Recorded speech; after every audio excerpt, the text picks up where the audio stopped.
Hello बच्चों, welcome back again. आज हम लोग माध्य, माध्यक और बहुलक की बात करेंगे। तो आइए बच्चों, सबसे पहले हम लोग माध्य स्टार्ट करते हैं। तो आइए स्टार्ट करते हैं। माध्य, सर माध्य किसे कहते हैं? तो बच्चों, सभी प्रश्नों के योगफल में सभी प्रश्नों की संख्या से भाग देने पर जो भागफल प्राप्त होता है उसे माध्य कहते हैं। आइए, इसे हमने बोर्ड पर लिख रखा है बच्चों, माध्य, जिसे हम लोग एम से सूचित करेंगे, होता है सभी प्रश्नों का योग बट्टा सभी प्रश्नों की संख्या। मतलब सभी प्रश्नों को जोड़कर जितना भी प्रश्न है उन सभी प्रश्नों से भाग दे देंगे और जो हमें भागफल प्राप्त होंगे वही हमारा माध्य कहलाएंगे। ठीक, जैसे एग्जाम्पल के लिए हमारे पास कुछ प्रश्न है, जैसे 5, 10, 15, 20, 25। ये देखिए 5 प्रश्न है, कहते हैं इसका माध्य निकालिए। तो बच्चों, माध्य को हम लोग एम से सूचित करेंगे। तो माध्य बराबर सभी प्रश्नों का योग बट्टा सभी प्रश्नों की संख्या। मतलब आपके पास जितना प्रश्न दिया गया है सभी को जोड़िए। तो एक प्रश्न 5 है, 5 + 10 + 15 + 20 + 25 बट्टा सभी प्रश्नों की संख्या। मतलब कितने प्रश्न हैं? तो 1, 2, 3, 4, 5, तो कुल की संख्या 5। तो इस तरह से यहाँ से माध्य निकालेंगे तो हो जाएगा बच्चों, सबको जोड़ेंगे तो आ जाएगा आपको 75 और 75 बटा 5 यानी 15 × 5 = 75। तो सभी प्रश्नों का माध्य आपको आ गया कितना? 15। चलिए नेक्स्ट क्वेश्चन देखिए। चलिए देखिए बच्चों, कहता प्रथम 5 प्राकृतिक संख्याओं का माध्य ज्ञात करें। तो सबसे पहले सर प्राकृतिक संख्याएं क्या होती है? बच्चों, जो गिनती की संख्या होती है ना, जिसे हम लोग गिनते हैं 1, 2, 3, 4, 5, इसे कहते हैं प्राकृतिक संख्या। तो प्रथम 5 प्राकृतिक संख्या का माध्य निकालना। 1, 2, 3, 4 और 5, ये हमारा हो गया प्रथम 5 प्राकृतिक संख्या। तो माध्य का सूत्र देख लीजिए, सभी प्रश्नों का योग। मतलब हमारे पास प्रश्न 5 है तो 1 + 2 + 3 + 4 + 5, योग का मतलब सभी को बच्चों जोड़ना है। अब बट्टा सभी प्रश्नों की संख्या, मतलब कुल कितना प्रश्न है? 1, 2, 3, 4, 5, तो बट्टा में 5 दे दीजिए। सबको जोड़िएगा बच्चों तो आ जाएगा 15। अब आप 15 में भाग दे देंगे 5 से, तो हमारे पास आ जाएगा 5 × 3 = 15, 3। तो प्रथम 5 प्राकृतिक संख्याओं का माध्य हमारा 3 होता है। ठीक, चलिए नेक्स्ट एग्जाम्पल देखिए। चलिए क्वेश्चन नंबर 3 देख लीजिए। कहता बच्चों 3, 5, 7 और 9 का माध्य ज्ञात करें। ठीक है, तो हम लोग जानते हैं बच्चों कि माध्य को हम लोग एम से सूचित करते हैं और माध्य बराबर सूत्र होता है सभी प्रश्नों का योगफल या योग बट्टा सभी प्रश्नों की संख्या।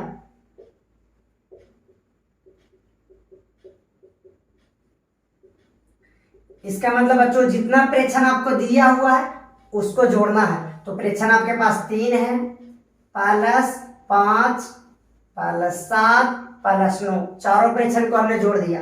अब बट्टा में सभी प्रश्नों की संख्या, मतलब कुल कितने प्रश्न है? 1, 2, 3, 4, तो कुल की संख्या 4 हो गई। तो बट्टा में 4, सबको ऐड कर दीजिए। 9, 7, 16, 16, 5, 21, 21 और 3, 24, 24 बटा 4 यानी आ गया 6। ठीक, चलिए तो ये आपका माध्य था कि माध्य कैसे निकाला जाता है। तो सभी प्रश्नों का योगफल कर देंगे और सभी प्रश्नों की संख्या से भाग दे देंगे, तो जो भागफल आया, देखिए हमारे पास प्रश्न कितना था? 4, तो चारों को हमने ऐड कर दिया, योगफल निकाल दिया।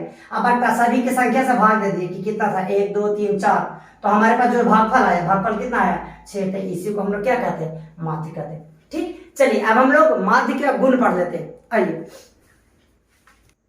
चलिए बच्चों, अब हम लोग माध्य का गुण देख लेते हैं। माध्य को समांतर माध्य भी कहा जाता है। तो आइए, आपका समांतर माध्य के बच्चों 4 गुण होता है। पहला, समांतर माध्य की गणना, समांतर माध्य गणना करने की दृष्टि कोण से अत्यंत सरल होता है।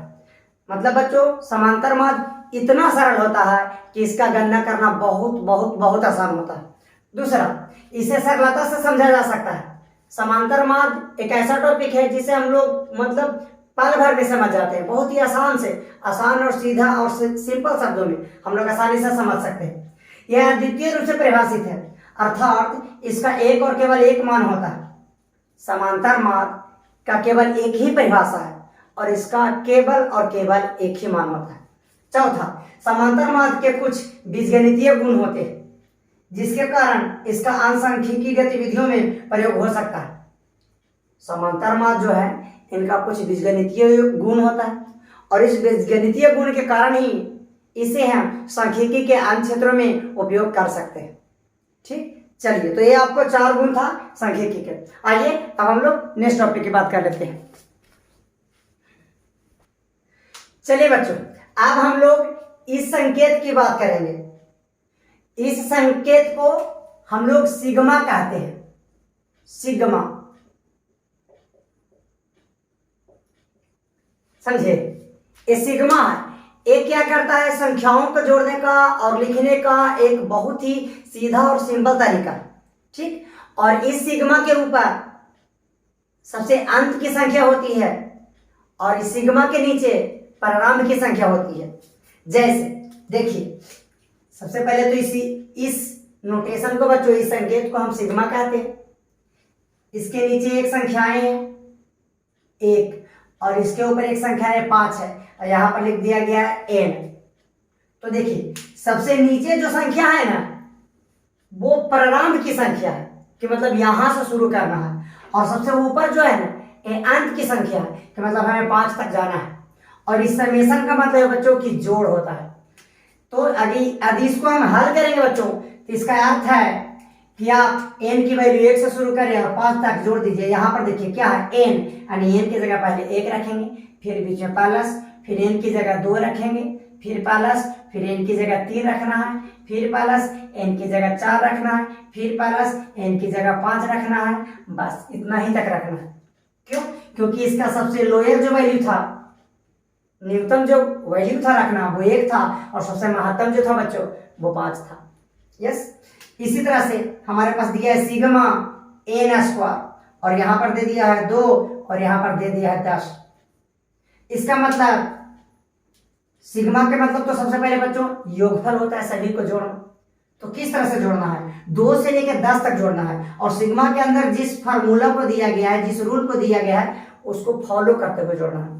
तो यहाँ n का महत्तम वैल्यू हमें 2 लेना है, सॉरी न्यूनतम वैल्यू 2 लेना है और महत्तम वैल्यू 10 लेना है। तो यहाँ 2 से शुरू कीजिए, ये हो गया n की जगह 2, इस पर स्क्वायर है तो स्क्वायर, बीच में प्लस, फिर 3 का स्क्वायर, फिर कब तक? 2 से लेकर 10 तक 4 का स्क्वायर प्लस 5 का स्क्वायर प्लस डॉट डॉट बच्चों 10 का स्क्वायर। इसी तरह से हमारे पास दिया है सिग्मा, यहां पर दे दिया है 10 और यहां पर दे दिया है n³ और ऊपर दे दिया है हमारे पास 20।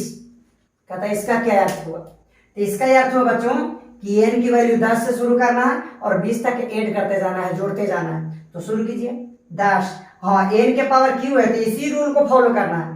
10, n की जगह 10 था, 10 के पावर 3 प्लस, अब इससे ज्यादा 11 के q प्लस मतलब 20 तक, तो ये हो गया 12 के q प्लस 13 के q प्लस डॉट डॉट इस तरह से 20 का q। ठीक, चलिए और कुछ एग्जांपल देकर समझाते हैं। चलिए, इसी तरह से हमारे पास दिया हुआ सिग्मा और यहाँ पर दे दिया बच्चों xi और यहाँ पर दे दिया i का वैल्यू 1 और यहाँ पर दे दिया है n। इसका मतलब i की वैल्यू 1 से लेकर हमें n तक रखना है, इस सूत्र को फॉलो करते हुए, इस नियम को पालन करते हुए। चलिए, तो x i के जगह हमको शुरू करना है 1 से, तो x1 बीच में प्लस देना है, ये i नहीं 1 है। ठीक है, चलिए इसी तरह से बच्चों x2 plus x3 plus x4 रखना कहां तक है? n तक, तो dot dot dot dot xn तक रखना था। बात समझ रहे बच्चों? तो लाइक करें, सब्सक्राइब करें एंड वीडियो पर कमेंट करें। ठीक, चलिए इसी तरह से हमारे पास बच्चों दिया हुआ है कि fi और यहाँ पर i की वैल्यू दे दिया है 1 से लेके n तक। तो इसका क्या मीनिंग हुआ? इसका मीनिंग हुआ आपको कि i की वैल्यू 1 से शुरू करना है और अनंत तक लेना है और सभी को ऐड करते जाना है और इस रूल को फॉलो करते हुए। तो यहाँ f है, i की जगह 1 रख दीजिए, तो f1 plus f2 plus f3 plus A4। अब देख सकते हैं कि आई की जगह पहले हमने 1 रखा, फिर 2 रखा, 3, 4 डॉट डॉट डॉट, इस तरह से कहां तक अंत वाला रखना था बच्चा, n तक, तो Fn। इसी तरह से समेशन fi xi दिया हुआ है, ठीक। और यहां पर दे दिया है कि आई का वैल्यू 1 लेना है और अंत का वैल्यू n लेना है। आई का प्रारंभिक मान 1 है और आई का अंतिम मान n है, और इसे हमें एक्सप्लेन करना है, व्याख्या करना है कि इसका अर्थ क्या हुआ। तो इसका अर्थ हुआ बच्चों कि हमें आई की वैल्यू 1 से शुरू करना है, अनंत तक जाना है, और इस रूल को ना जो अंदर दिया हुआ इस समीकरण को फॉलो करते जाना है। तो f आई की जगह हमने 1 रख दिया, इसी तरह से x आई की जगह हमने 1 रख दिया, प्लस f आप पहले 1 रखे थे, 1 से लेकर अनंत तक रखना, 2x2, इसी तरह से f3x3 dot dot dot fnxn, क्योंकि n तक लेना है तो अंतिम वाला n हो गया, तो हमने रखा fn एंड x की जगह भी n। देखिए i, तो i की जगह भी n रखे, फिर i की जगह n रखे, ठीक। चलिए अब हम लोग समांतर माध्य के बीजगणितीय योग देख लेते हैं, ठीक। आइए चलिए बच्चों, अब हम लोग माध्य के बीजगणितीय योग देख लेते हैं। सबसे पहले देखिए एक उदाहरण पर विचार करते हैं। जैसे हमारे पास बच्चों प्रेक्षण दे दिया है कि प्रेक्षण 1 2 3 4 5 6 और 7 का माध्य निकालिए। देखिए इसका माध्य निकालना है, तो माध्य के फॉर्मूला हम लोगों के पास क्या होता है बच्चों कि सभी प्रेक्षणों का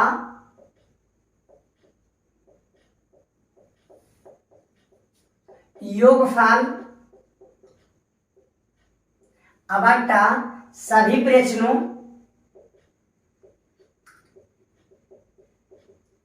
की संख्या, यही माध्य का फॉर्मूला होता है। चलिए तो इसका अगर हम माध्य निकाल दे तो सभी प्रेक्षण, एक प्रेक्षण 1 है, +2 +3 +4 +5 +6 +7, अब बटा सभी की संख्या कुल कितने हैं, 1 2 3 4 5 6 7, तो बट्टा में सभी की संख्या 7 है। अब सबको जोड़ दीजिए तो आ जाएगा बच्चों 7 6 13 13 5 18 18 4 22 22 3 25 25 2 27 1 28 28 बटा 7 यानी 7 कितना आ गया 28। कहने का मतलब है कि हमारे पास जो आंकड़ा दिया हुआ है 1 2 3 4 5 6 7, इसका माध्य हमारा कितना 4 है। अब हम क्या कर रहे हैं बच्चों, इन सभी प्रेक्षण में जो हमारे पास प्रेक्षण दिया गया था उसमें हम कोई संख्या को जोड़ देते हैं। देखिए हमारे पास प्रेक्षण दिया हुआ है 1 2 3 4 5 6 7, सभी प्रेक्षणों में हम 10 जोड़ देते हैं। तो 1 में 10 जोड़ेंगे बच्चों, 10 जोड़ने पर प्राप्त प्रेक्षण, अब 1 में 10 जोड़ रहे हैं तो हो जाएगा 11, 2 में 10 जोड़ रहे हैं तो हो जाएगा 12, 3 में 10 जोड़ रहे हैं तो हो जाएगा 13, 4 में 10 जोड़ रहे हैं तो हो जाएगा 14, 5 में 10 जोड़ रहे हैं होगा 15, 10 में जो जोड़ेंगे तो 16, 10 में 7 जोड़ेंगे 17। अब हम इसका नया माध्य निकालना चाहते हैं, तो माध्य का सूत्र हम लोगों के पास होता है सभी प्रेक्षणों का योगफल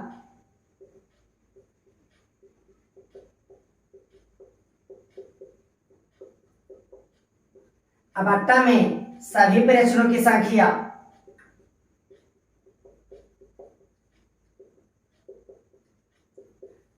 तो इन सभी प्रेक्षणों का योगफल कर देते हैं। 11 + 12 + 13 + 14 + 15 + 16 बट्टा + 17, अब बट्टा में कुल कितने हैं 7 हैं, ठीक। अब सभी को जोड़ दीजिए, अगर आप सभी को जोड़िएगा तो आ जाएगा 98, 98 बटा 7, तो 14 7 कितना 98, आ गया कितना 14। इसका मतलब बच्चों कि हमारा जो प्रारंभिक माध्य था वो 4 आया था, अब जो नया माध्य है हमारे पास वो 14 आ गया है। देखिए क्या समझ रहे हैं इस एग्जांपल से, कुछ निष्कर्ष निकालिए आप लोग। निकाले। चलिए अब हम बताते हैं। चलिए देखिए, हमारा जो न्यू माध्य है बच्चों वो आ गया 10। अब देखिए, शुरू में जब हम 7 प्रेक्षण 1 2 3 4 5 6 7 का माध्य निकाले थे तो कितना आया था? 4। और सभी में कितना जोड़े? सभी में 10 जोड़ने पर हमारा नया जो माध्य है बच्चों, सॉरी, 14 आया है। यही ना। आप क्या कीजिए, आप जो शुरू वाला माध्य था जिसे हम प्रारंभिक माध्य कहेंगे, प्रारंभिक माध्य में आप 10 जोड़िए तो कितना आ रहा है? तो आपको न्यू माध्य आ जाएगा 10 4 14। कुछ समझ में आ रहा है बच्चों? इसका मतलब ये हुआ कि यदि दिए गए आंकड़ा का प्रारंभिक माध्य जितना रहेगा और सभी प्रेक्षणों में जितना संख्या को जोड़ा जाएगा, नया माध्य उतना ऐड हो जाएगा, उतना बढ़ जाएगा। अब इसी में बच्चों, जैसे इसी क्वेश्चन में कहता कि यदि सभी प्रेक्षणों में हम 6 जोड़ दें, अब नया माध्य बताइए, तो केवल माध्य में ही हम जोड़ देते तो 4 कितना हो जाता? 10। कहता यदि सभी प्रेक्षणों में हम 5 जोड़ दें, अब नया माध्य बताइए, तो प्रारंभिक माध्य हमारे पास कितना था? 4। तो अब क्या करो, सभी प्रेक्षणों में माध्य जोड़कर मत निकालो। अब क्या करो कि आपका जो माध्य था ना पहले से 4, उसी में केवल 5 जोड़ दीजिए, तो 4 5 कितना हो गया? 9। अब आइए बच्चों, इसे हम प्रूफ करते हैं। ठीक है, सबसे पहले क्वेश्चन लिख देते हैं। ठीक, चलिए देखिए बच्चों, कहता है कि किसी आंकड़े के n प्रेक्षणों x1 x2 x3 dot dot xn का माध्य x डैश है और यदि प्रत्येक प्रेक्षण में a जोड़ दिया जाए तो नए प्रेक्षणों का माध्य x डैश प्लस a होगा, सिद्ध करें। बच्चों अभी हम आप लोगों को यही समझाने का प्रयास कर रहे थे कि जैसे हमारे पास देखिए क्वेश्चन में क्या बोला है कि हमारे पास प्रेक्षण जो है ना, वो प्रेक्षण x1 है, x2 है, x3 है, डॉट डॉट xn है, और इन सभी का माध्य जिसे हम प्रारंभिक माध्य कह रहे हैं, प्रारंभिक माध्य दे दिया गया कि इन सभी का माध्य हमारे पास देखिए x डैश है। अब क्या किया गया बच्चों कि सभी प्रेक्षण में a जोड़ दिया गया है, मतलब नया प्रेक्षण हमारे पास, सभी प्रेक्षण में a जोड़ दिया गया है, तो नया प्रेक्षण हमारे पास हो जाएगा x1 plus a, x2 plus a, x3 plus a। क्यों? क्योंकि बोला है कि प्रत्येक प्रेक्षण में a जोड़ने पर, तो इस प्रेक्षण में हमने a जोड़ा, x1 प्लस a हो गया, इस प्रेक्षण में हमने जोड़ा x2 प्लस a हो गया, इस प्रेक्षण में हमने a जोड़ा x3 plus a, dot dot dot, इसमें भी a जोड़ देंगे तो हो जाएगा xn प्लस a। तो कहता है अब नया माध्य कितना होगा?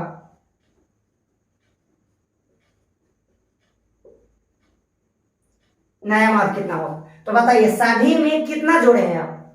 a जोड़े हैं। प्रारंभिक माध्य कितना था? x डैश था।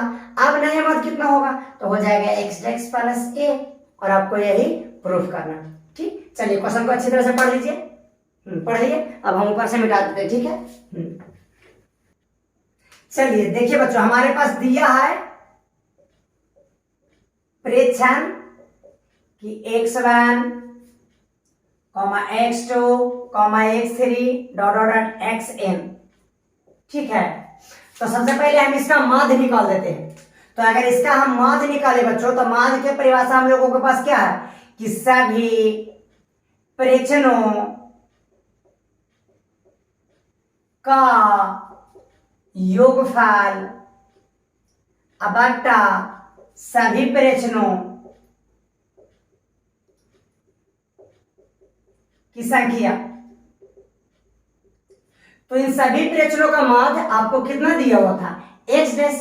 तो माध्य की जगह हम लिख देते हैं x डैश, सभी प्रेक्षणों का योगफल यानी जोड़ना है x1 plus x2 plus x3 plus dot dot xn बटा सभी प्रेक्षणों की संख्या।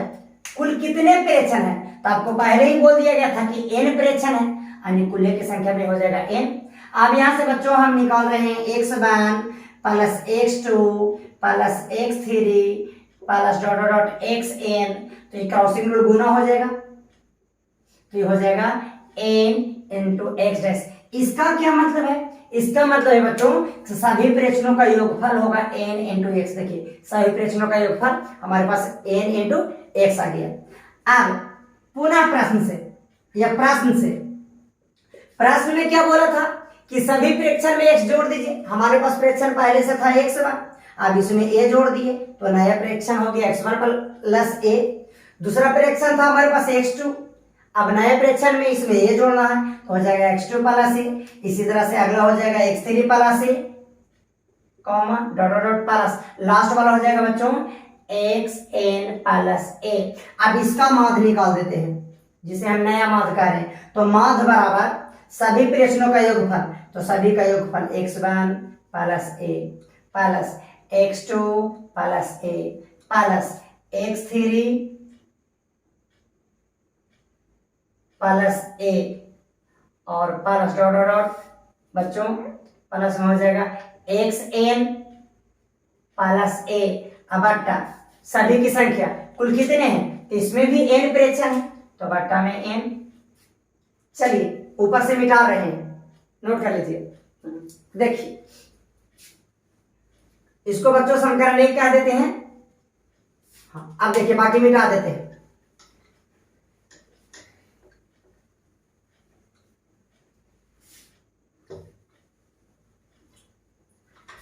अब बच्चों इसे हमें जोड़ना है तो नया माध्य हमारे पास हो जाएगा, इसमें है X one plus X two plus X three plus dot dot dot X N. साथ में इस प्रेक्षण में हमारे पास है बच्चों ए, इस प्रेक्षण में भी हमारे पास है ए, इस प्रेक्षण में भी हमारे पास ए है प्लस डॉट डॉट डॉट इस प्रेक्षण में भी हमारे पास ए है। अब अट्टा में सभी की संख्या n, तो नया माध्य बराबर हमारे पास बच्चों, अब इसे मिटा रहे हैं, ध्यान से देखिए X one plus X two plus X three dot dot dot X N के जगह हम कितना लिख सकते हैं? देखिए तो क्या हम लिख सकते हैं X one plus X two plus X three dot dot X N का मान एन एक्स है। देखिए तो सभी प्रेक्षणों का योगफल हम लिख सकते हैं, सभी प्रेक्षणों के योगफल की जगह N into X one plus, अभी देखिए A plus A plus A plus A कितना ए है, तो चूंकि इसमें एन पद था तो एन पद में ही ए जोड़ा गया है, तो इसका मतलब हमारे पास ए की संख्या बच्चों एन है, मतलब हो जाएगा एन इंटू ए। अब बटम हो गया कितना एन। सर कैसे जोड़े, देखिए A plus A plus A plus A plus ए, यदि 5 को रहता तो कैसे जोड़ते, 1 2 3 4 5 यानी 5 ए कर देते, तो इसमें है कुल कितने एन है डॉट डॉट, तो हमारे पास एन हो जाता। चलिए आप देख लीजिए इन दोनों में से हमारे पास नया माध्य जो हो गया, इन दोनों में से एन कॉमन, तो यहाँ पर हो गया बच्चों एक्स डैश, अब बट्टा में प्लस में ए और बट्टा में एन, यहाँ से एन एन कैंसल, हमारे पास एन बराबर हो गया एक्स डैश प्लस ए। देखिए यह प्रूफ करना था, चलिए नोट कीजिए। चलिए वीडियो को पॉज करके नोट कर लीजिएगा। आइए अब हम लोग नेक्स्ट डेरिवेशन देख लेते हैं। चलिए आइए बच्चों फिर से उसी एग्जांपल पर हम लोग बात कर लेते हैं। चलिए हमारे पास प्रेक्षण है 1 2 3 4 5 6 7, कहता है इसका आप लोग माध्य ज्ञात करें। तो हमारे पास माध्य का फॉर्मूला है कि सभी प्रेक्षणों का योगफल, तो जोड़ दीजिए 1 plus 2 plus 3 plus 4 plus 5 plus 6 plus 7, अब बट्टा सभी प्रेक्षणों की संख्या यानी कुल 7 है। आप जोड़िएगा बच्चों तो सभी को आ जाएगा 28, 28 बटा 7 यानी कितना 4, तो इस प्रेक्षण का माध्य हमारा कितना आ गया 4। अब क्या कह रहा है कि सभी प्रेक्षणों में से आप कोई संख्या को घटा दीजिए। चलिए हम सभी प्रेक्षणों में से बच्चों एक घटा देते हैं, तो हमारा नया प्रेक्षण सभी में से एक घटा रहे हैं, तो एक में से एक घटाएंगे तो 0, 2 में से एक घटाएंगे 1, 3 में से एक घटा 2, 4 में से एक घटा 3, 5 में से एक घटा 4, 6 में से एक घटा 5 और 7 में से एक घटा 6। अब हम नया माध्य जानना चाहते हैं बच्चों, तो नया माध्य इसका निकालेंगे तो कैसे होगा, सभी प्रेक्षणों का योगफल, यानी 0 + 1 + 2 + 3 + 4 + 5 + 6। अब बट्टा सभी प्रेक्षणों की संख्या कुल है कितने, 7। अब सभी को जोड़ लीजिए तो बच्चों आ जाएगा 21, जोड़िए 56, 11 4 15, 15 3 18, 18 3 21, 21/7 आ गया कितना, 3। हमारे पास न्यू माध्य आ गया 3। अब देखिए थोड़ा सा इसको मिटा कर समझाते हैं। देखिए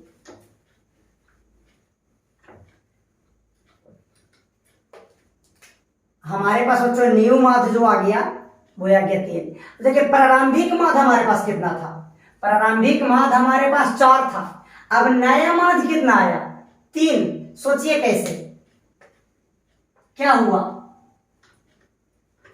चलिए निष्कर्ष निकालिए क्या हुआ। हाँ तो वही हुआ बच्चों जो आप लोग सोच रहे हैं। ठीक है, हमने क्या किया, सभी प्रेक्षणों में से एक घटा दिया, तो अब नया माध्य कितना आया, 3। बच्चों जो आपका प्रारंभिक माध्य था ना, अब उसी में से एक घटा के देख लीजिए कितना आया, 3।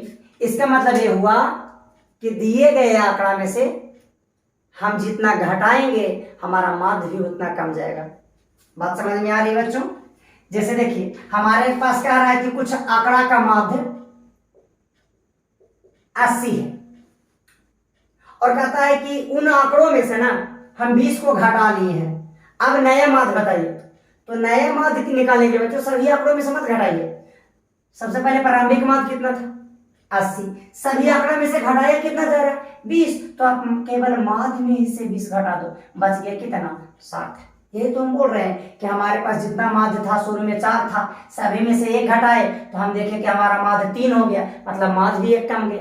अब आइए इस चीज को हम प्रूव करते हैं। ठीक, तो क्वेश्चन लिख देते हैं बच्चों। चलिए देखिए, कहता है कि किसी आंकड़े के n प्रेक्षणों x1 x2 x3 ... xn का माध्य x' है। यदि प्रत्येक प्रेक्षण में से एक हटा दिया जाए तो नए प्रेक्षणों का माध्य x' - a होगा, सिद्ध करें। हम भी तो यही बोल रहे थे बच्चों कि आप सभी में से मतलब इस देखिए पूरे का माध्य कितना था, x', सभी प्रेक्षण में से कितना घटाया गया, a, तो नया माध्य कितना हो जाएगा, x' - a, मतलब माध्य में से प्रारंभिक माध्य में से जितना आंकड़ों में से घटाया जा रहा है उतना घटा दीजिए, वही आंसर आ जाएगा। तो इसे प्रूफ करना तो वीडियो को पॉज कीजिए और बनाइए खुद से, उसके बाद कंटिन्यूअसली देखिए। ठीक, चलिए आइए हम बना देते हैं। हमारे पास दिया है बच्चा कि x1 x2 x3 ... xn इन प्रेक्षणों का माध्य, जिसे हम प्रारंभिक माध्य कह देते हैं, प्रारंभिक माध्य हमारे पास दिया हुआ बच्चों x'। ठीक है ना, तो सबसे पहले इसका माध्य निकाल लीजिए। यदि हम इसका माध्य निकाल लें तो क्या हो जाएगा, सभी प्रेक्षणों का योगफल x1 + x2 + x3 + ... xn बट्टा सभी प्रेक्षणों की संख्या। कुल कितने प्रेक्षण को जोड़ा जा रहा है, तो n प्रेक्षण को, तो n प्रेक्षण को जोड़ा जा रहा है बच्चों, तब बट्टा में कितना हो जाएगा, n। इन सभी प्रेक्षणों का माध्य कितना हो दिया हुआ, x', तो x' बराबर हो गया x1 + x2 + x3 + ... xn बट्टा में n। यदि हम सभी प्रेक्षणों का योगफल निकाल दें तो हो जाएगा x1 + x2 + x3 ... xn और यहां से गुना हो जाएगा बच्चों, तो हो जाएगा n × x'। इसको हम समीकरण 1 कर देते हैं और ऊपर वाला मिटा देते हैं। चलिए ठीक, चलिए अब देखिए बच्चों नया प्रेक्षण में क्या कह रहा था, तो नए प्रेक्षण में कह रहा था कि सभी प्रेक्षणों में से एक हटा दीजिए। तो हमारे पास प्रथम प्रेक्षण x1 था तो इसमें से एक हटा दिए, दूसरा प्रेक्षण x2 था तो x2 - a हो जाएगा, तीसरा प्रेक्षण x3 था तो हो जाएगा x3 - a, कॉमा ... इसी तरह से हमारा लास्ट का प्रेक्षण xn था, इसमें से एक हटा दे जाएंगे तो हो जाएगा xn - a। अब इसका माध्य निकाल देते हैं, तो अगर इसका माध्य निकालेंगे बच्चों तो क्या हो जाएगा, सभी प्रेक्षणों का योगफल यानी x1 - a plus x2 - a plus x3 - a plus ... plus xn - a। अब बट्टा कितने प्रेक्षण को जोड़ा जा रहा है, n प्रेक्षण को, तो हमारा जो नया माध्य हो जाएगा इसे हम नया माध्य कह रहे हैं। नया माध्य क्यों? क्योंकि सभी प्रेक्षणों में ए को घटाने से प्राप्त हुआ है। तो अब बच्चों अब इसको कैसे जोड़ेंगे? तो सर यहाँ हम देख पा रहे हैं कि इसमें x1 है प्लस x2 है प्लस x3 है plus dot dot dot last के टर्म में xn है। साथ ही हमारे पास बच्चों प्लस, ध्यान से देखिए तो सभी में है माइनस, माइनस ए है माइनस ए डॉट डॉट डॉट लास्ट के टर्म में भी हमारे पास माइनस का ए, ठीक, बट्टा में सभी प्रेक्षणों की संख्या n। तो नया माध्य हमारे पास, ध्यान से देखिए x1 plus x2 plus x3 dot dot xn के जगह हम कितना लिख सकते हैं? इतना लिख सकते हैं। देखिए तो x1 plus x2 plus x3 का मान है, तो इस सभी की जगह हम लिख दिए n इंटू x डैश। अब बच्चों ये a minus a minus a minus a सभी a जोड़ेंगे तो कितना आएगा? तो टोटल कितना a को जोड़ा गया? n को जोड़ा गया, तो यह आ जाएगा माइनस का n a, अब बट्टा में n। चलिए नीचे वाला मिटा रहे हैं बच्चों, नहीं समझ में आया तो बोलिए। देखिए सॉरी लाइव क्लास तो है नहीं कि बोलेंगे, कोचिंग में पढ़ाते पढ़ाते बच्चों आद हो गया, ठीक है कि मतलब बोलिए क्षमा चाहेंगे इसके लिए। तो हमारे पास a कितना है? 1 2 3 डॉट डॉट डॉट n गो है। अब देखिए हमारे पास बच्चों अधिक छो 1 गो रहता, 2 गो रहता, 3 गो रहता, 4 गो रहता, तो कैसे जोड़ते? यहाँ पर लिखते 6, और चूंकि 4 गो है तो 6 गुना 4 है 6 4 24। उसी तरह से बच्चों हमारे पास यहाँ एक गो है 1 2 3 4 डॉट डॉट n गो, तो n गुना ये हो जाएगा। चलिए तो m बराबर इन दोनों में से n कॉमन, तो यहाँ पर हो गया x डैश माइनस का a और बट्टा में हो जाएगा n से n कैंसल, यानी हमारे पास नया माध्य हो गया x डैश माइनस से। चलिए नोट कीजिए। चलिए अब नेक्स्ट देखिए, चलिए प्रॉपर्टी नंबर 3 देख लीजिए बच्चों। अब फिर से उसी प्रेक्षण पर हम लोग बात कर लेते हैं। हमारे पास प्रेक्षण है 1 2 3 4 5 6 7, ठीक है। कहते हैं इसका माध्य ज्ञात करें। तो बच्चों हमने इसको प्रीवियस 2 बार माध्य निकाला, तो हमारे पास माध्य कितना आया था? 4 आया था। अब क्या कर रहे हैं? इस बार सभी पदों में हम कोई संख्या से गुना कर देते हैं। चलिए तो सभी पदों में बच्चों 5 से गुना करने पर प्राप्त प्रेक्षण, जिसे हम नया प्रेक्षण कह रहे हैं, हम क्या किए? सभी प्रेक्षण में 5 से गुना कर दिए। तो 1 गुना 5 बराबर 5, 2 गुना 5 बराबर 10, 3 गुना 5 बराबर 15, 4 गुना 5 बराबर 20, 5 गुना 5 बराबर 25, 6 5 30 और 7 5 35।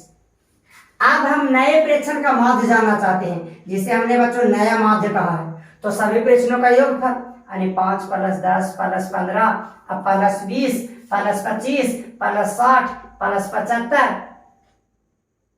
सॉरी बच्चों यहाँ पर गुना में होगी गलत, 6 5 30 और 7 5 35 होगा। तो यहाँ प्लस का 30 और प्लस का 35। अब बट्टा सभी प्रेक्षणों की संख्या 1 2 3 4 5 6 7। अगर आप सभी को ऐड कीजिएगा बच्चों तो आ जाएगा 140, अब बट्टा में 7 आ गया 20। अब आप लोग क्या निष्कर्ष निकाल पा रहे हैं? हमारे पास इस प्रेक्षण का माध्य बच्चों 4 था। अब नया माध्य हमारे पास जिसे हम m डैश क्या देते हैं वो 20 आ गया। क्या निष्कर्ष निकाल पा रहे हैं आप? तो बच्चों हम लोग यही निष्कर्ष पा रहे हैं कि सभी प्रेक्षणों में कितना से आप गुना किए थे? 5 से। 1 गुना 5, इसमें 2 गुना 5, इसमें 3 गुना 5 और इसमें 4 गुना 5 और इसमें 5 गुना 5। तो आप क्या कीजिए, केवल माध्य में ही 5 से गुना कर दीजिए। 4 गुना 5 यानी 4 5 कितना? 20। तो हम यही समझ रहे हैं और यही हमसे निष्कर्ष निकल रहा है कि माध्य के आंकड़ों के प्रेक्षण में जितना से गुना किया गया है, हमारा नया माध्य उतना गुना बढ़ गया है। क्योंकि पहले से माध्य 4 था, अब माध्य हो गया है 20, तो कितना गुना बढ़ गया? 5 गुना, 5 4 20। चलिए अब इस चीज को हम प्रूफ कर देते हैं। चलिए देखिए बच्चों, कहता है किसी आंकड़े के n प्रेक्षणों का, प्रेक्षण की संख्या n बोला है, x1 x2 x3 dot dot xn का माध्य x डैश है। यदि प्रत्येक प्रेक्षण में a से गुना कर दिया जाए तो नया प्रेक्षण ज्ञात करें। तो सबसे पहले बताइए बच्चों कि सभी प्रेक्षणों का माध्य कितना है? x dash. सभी में कितना से गुना किया गया? a से। तो नया प्रेक्षण कितना होना चाहिए? ए गुना एक्स डैश होना चाहिए। यस, यही तो बता रहे थे। तो आइए इसे हम प्रूफ करते हैं। ठीक, चलिए देखिए हमारे पास दिया है बच्चों कि जो हमारे पास प्रेक्षण है वो है x1, x2, x3 dot dot xn, और इसका माध्य बच्चों इन सभी का माध्य दिया है x डैश। तो सबसे पहले इस सभी का माध्य निकाल लेते हैं। तो इन सभी को माध्य को हम m से स्वीकृत कर रहे हैं, तो इसका माध्य का सूत्र हो जाएगा सभी प्रेक्षणों का योगफल। अब बट्टा सही प्रेक्षणों की संख्या, कुल कितने प्रेक्षण है? तो n प्रेक्षण। यहां से सही प्रेक्षणों का योगफल अगर निकालने x1 plus x2 plus x3 plus dot dot dot xn, तो यहाँ पर हो जाएगा क्रॉस गुना, सॉरी इन सभी का माध्य रखेंगे नहीं बच्चों। चलिए माध्य हमारे पास कितना दिया हुआ? x डैश बराबर में x1 प्लस में x2 प्लस में x3 प्लस में डॉट डॉट xn, अब बट्टा में n। अब सभी प्रश्नों का हम योगफल निकाल देते हैं। तो यहाँ से हो जाएगा x1 plus x2 plus x3 plus dot dot dot plus xn, और यहाँ से गुना कर देंगे तो हो जाएगा n इंटू एक्स डैश। ठीक, चलिए इसको समीकरण 1 मान लेते हैं। अब ऊपर से मिटा देते हैं बच्चों। क्वेश्चन एक बार पढ़ लीजिए।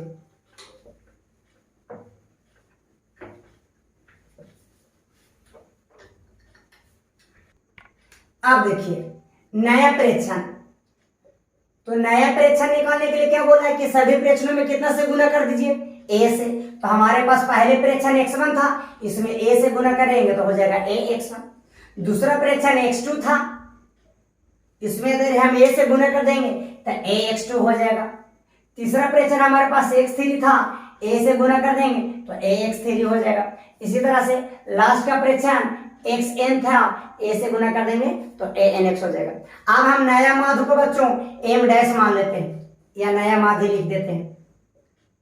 अब निकालेंगे इसका माध्य, तो क्या होगा? सभी प्रेक्षणों का योगफल, यानी ax1 plus ax2 plus ax3 plus dot dot dot axn, अब बट्टा सभी प्रेक्षणों की संख्या कुल कितना है?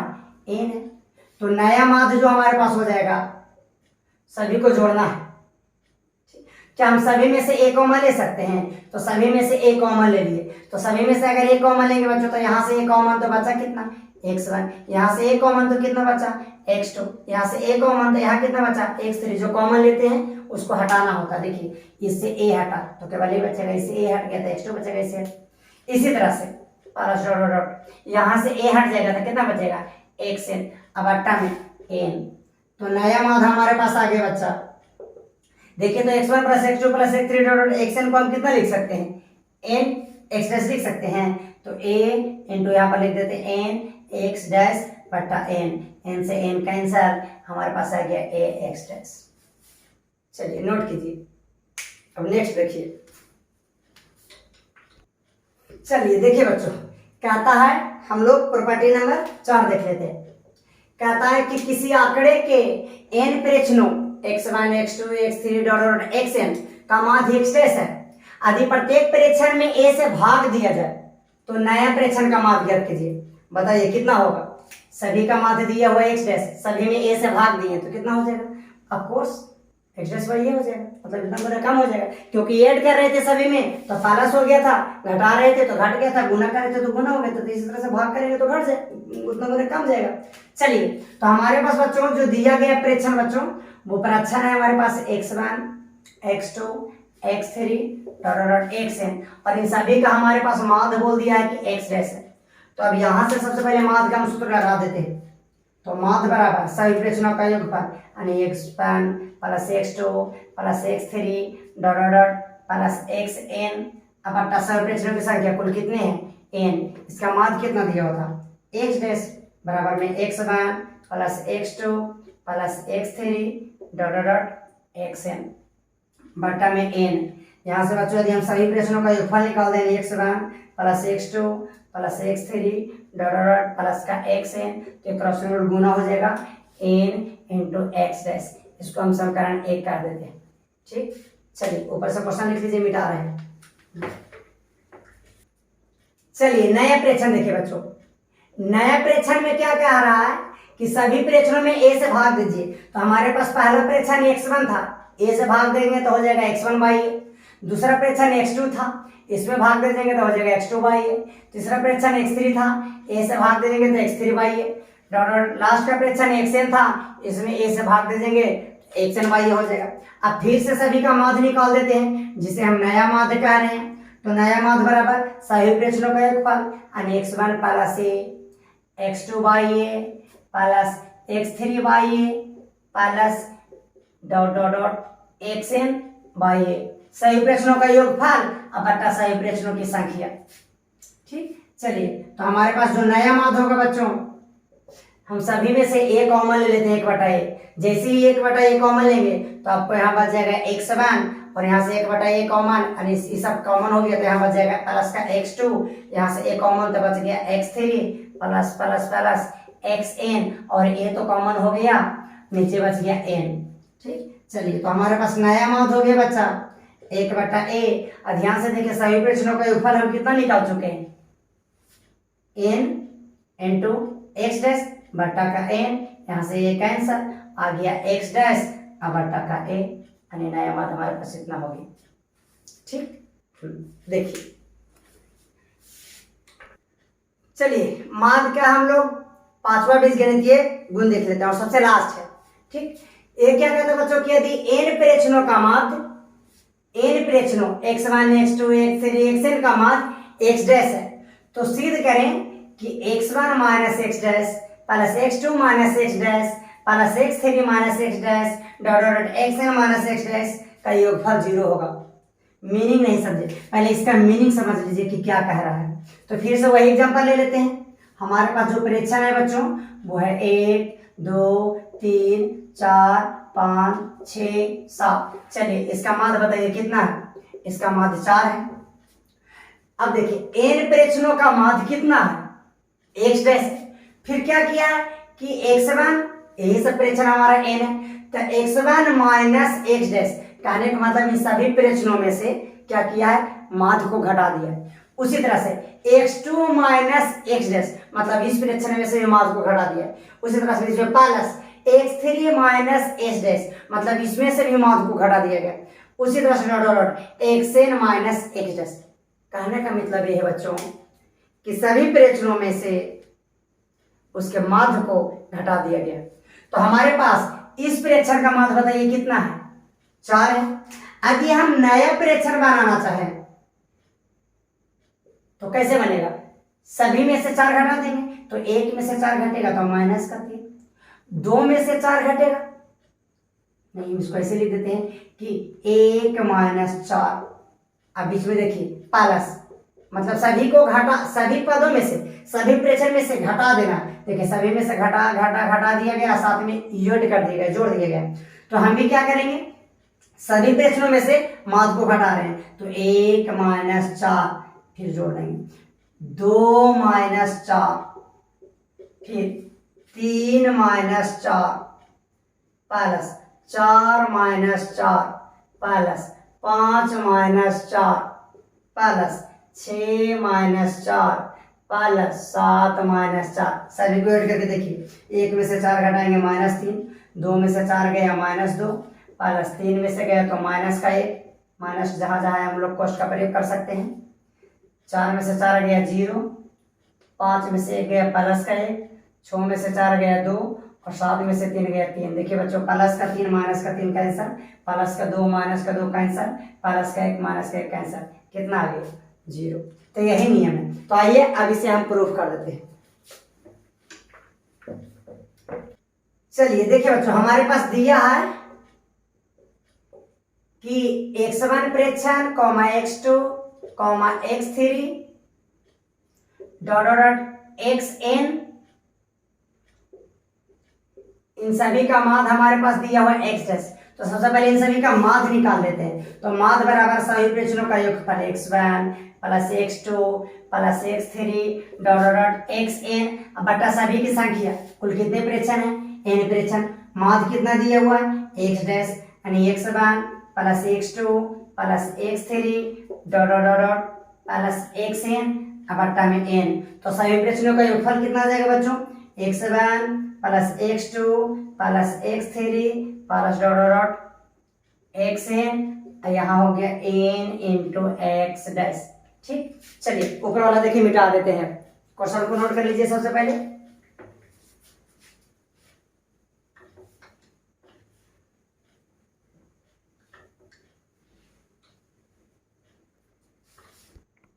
चलिए देखिए बच्चों, अब हमारे पास आ गया कितना, x1 plus x2 plus x3 plus dot dot dot plus का xn बराबर n इंटू एक्स डैश। अब n इंटू एक्स डैश का क्या मतलब है?